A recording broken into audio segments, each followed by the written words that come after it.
Sabe, as ideias mais radicais de um filósofo, de onde elas vêm? Elas não surgem do nada, né? Elas são forjadas, literalmente, no calor da sua própria época. Então, para entender um pensador como Friedrich Nietzsche, a gente precisa primeiro entender o mundo que o criou, a Alemanha super turbulenta do século XIX. E é exatamente nessa história que a gente vai mergulhar.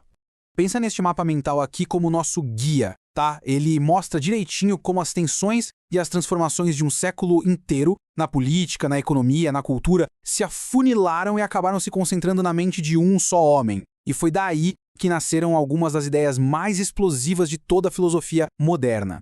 Para começar, vamos imaginar o seguinte: uma Alemanha que não era um país só, mas sim um quebra-cabeça de vários estados.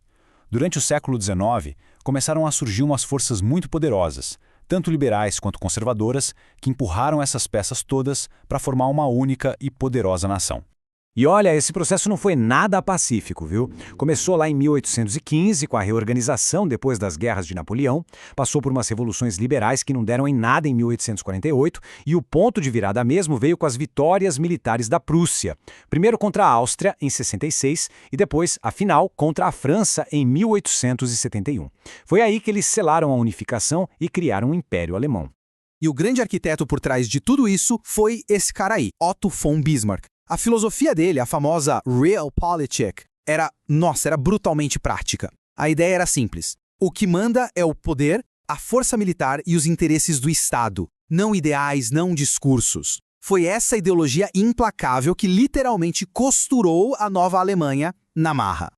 E enquanto o mapa da política era redesenhado à força, outra revolução, talvez com um impacto ainda maior no dia a dia das pessoas, estava acontecendo. A industrialização chegou com tudo, transformando a economia, a paisagem e a própria estrutura da vida. Agora, o que é fascinante de ver aqui é esse contraste brutal. De um lado, você tinha uma sociedade agrária, com suas comunidades, seus papéis bem definidos. Do outro, o surgimento das cidades industriais, gente se mudando em massa, condições de trabalho terríveis e a completa desestruturação do modo de vida antigo. O choque social foi gigantesco. E claro, essa baita transformação criou novas classes sociais, né? E elas viviam em conflito. A burguesia industrial, com seu novo poder econômico, começou a bater de frente com as antigas elites do campo. E lá na base surgia o proletariado urbano, uma classe de operários que começava a se organizar para lutar por direitos. A antiga ordem social estava simplesmente se desfazendo. Bom, com a sociedade inteira fervendo, o mundo das ideias também entrou em guerra. Faz todo sentido, né? Se o chão estava tremendo debaixo dos pés de todo mundo, era óbvio que iam surgir novas filosofias tentando explicar essa realidade nova e bem confusa.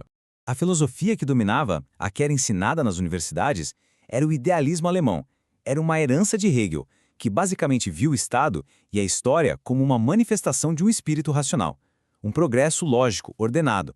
Era uma visão que, convenhamos, justificava muito bem o poder do novo Estado. E aí, do outro lado do ringue, a gente tinha o marxismo. Para Marx e Engels, a história não era movida por ideias, mas sim pela luta de classes. Eles trouxeram uma crítica radical à nova sociedade industrial, vendo tudo aquilo como um sistema de exploração que uma hora ou outra ia levar a uma revolução. E para completar o cenário, tinha também o romantismo. Essa era a resposta, digamos, emocional a tudo isso.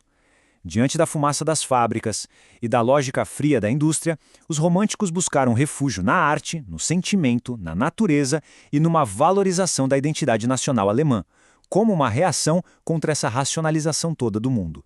É exatamente nesse caldeirão fervente de unificação nacional, revolução industrial e guerra de ideias que entra Friedrich Nietzsche. E o interessante é que ele não se via apenas como um filósofo, ele se via como um médico, um diagnosticista de uma cultura que ele acreditava estar profundamente doente.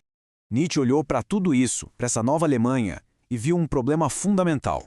Com o declínio da religião, das tradições, os velhos valores que davam sentido para a vida estavam perdendo a força. Então, a pergunta central para ele era: tá, e o que vem depois disso? O que acontece nesse vazio? A análise dele começou com uma crítica direta à moralidade tradicional. Ele deu até um nome para ela: moralidade de rebanho. Na visão dele, era um sistema de valores que surgiu do ressentimento dos fracos contra os fortes. Ela valoriza a igualdade, a compaixão, tudo para nivelar todo mundo por baixo, sufocando a grandeza individual em nome da conformidade do grupo. Então, qual era a solução que ele propunha para isso? o Übermensch, ou o homem superior. E é super importante entender, isso não tem nada a ver com raça, tá? É um ideal. É aquele indivíduo que tem a coragem de superar a moralidade que herdou, de olhar para o abismo da falta de sentido e criar seus próprios valores, afirmando a vida com tudo que ela tem.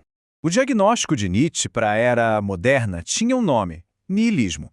A morte dos velhos valores criava um vácuo, uma crise de sentido. Sem uma bússola moral, a sociedade podia cair na apatia, no desespero. Para ele, esse era o maior perigo e, ao mesmo tempo, o maior desafio da sua época. É bom lembrar que o Nietzsche não estava só viajando na filosofia, não. Ele estava observando as consequências muito reais da unificação e da industrialização, a criação de uma cultura de massa homogênea que ele via como uma ameaça enorme à criatividade e à grandeza humana. E essa imagem aqui resume muito bem os perigos que ele já estava prevendo lá atrás. Uma cultura toda igual leva à perda de criatividade. Esse vácuo de valores se torna um prato cheio para líderes autoritários que prometem restaurar a ordem. E a ascensão da mídia e da política de massa acaba promovendo o conformismo, criando o que ele chamava de homem de rebanho. E aí que a gente chega no ponto crucial. Nietzsche fez o diagnóstico da crise da sua época, uma crise que nasceu do sangue, do ferro e do vapor das fábricas. E ele deixou uma pergunta no ar que ecoa até hoje. No mundo onde as velhas certezas se foram, de onde virão os novos valores? Talvez encontrar essa resposta continue sendo o grande desafio do nosso tempo.